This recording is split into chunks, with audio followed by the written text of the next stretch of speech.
Yen Santos binulgar ang pagkakaroon ng anak kay Paulo Contis. Isang nakakagulat na revelasyon ang ibinahagi ng aktres na si Yen Santos kamakailan matapos niyang aminin sa publiko na may anak na sila ng aktor na si Paulo Contis. Sa isang panayam na inilabas sa social media, emosyonal na inilahad ni Yen ang matagal na niyang itinatagong katotohanan. Aniya, panahon na raw upang maging totoo siya hindi lamang sa sarili kundi sa kanyang mga taga-suporta.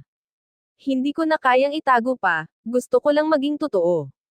Oo, may anak kami ni Paulo, buong tapang na pahayag ni Yen. Ayon kay Yen, matagal na nilang napagkasunduan ni Paulo na ilihim muna ang tungkol sa kanilang anak upang mapangalagaan ito sa mata ng publiko.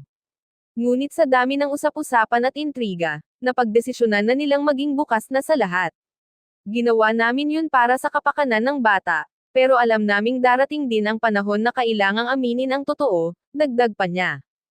Bagamat maraming netizens ang nabigla, marami rin ang nagpahayag ng suporta at pag-unawa sa desisyon ng aktres. Ilan sa mga taga-suporta ni Yen at Paulo ang nagsabing mas nirerespeto na nila ngayon ang dalawa dahil sa katapatan nila sa publiko.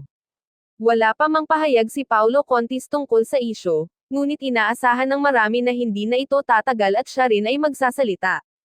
Samantala, sinabi rin ni Yen na masaya siya sa bagong yugto ng kanyang buhay bilang isang ina. Aminado siyang hindi naging madali ang lahat ngunit mas pinili niyang harapin ito ng buong tapang at pagmamahal. Masaya ako bilang isang ina. Lahat ng hirap, sulit kapag nakikita mo siyang masaya at ligtas, ani ni Yen. Sa ngayon, mas pinipili ni Yen ang tahimik at pribadong buhay kasama ang anak. Hindi pa malinaw kung may plano silang ipakita ang bata sa publiko, ngunit iginiit ni Yen na ang mahalaga ay ang kaligayahan at kapakanan ng kanilang anak. Patuloy naman ang suporta ng kanyang mga tagahanga sa kanyang bagong buhay at papel bilang isang ina. Sa kabila ng mga kontrobersyang kinaharap ng kanilang relasyon, sinabi ni Yen na buo pa rin ang tiwala at suporta nila ni Paulo sa isa't isa bilang magulang. Aniya, mahalaga sa kanila ang pagkakaroon ng maayos at mapayapang samahan para sa kinabukasan ng kanilang anak. Bagamat hindi nila inilalantad ang lahat sa publiko, sinisigurado raw nilang lumalaki ang kanilang anak sa isang masayang at suportadong kapaligiran.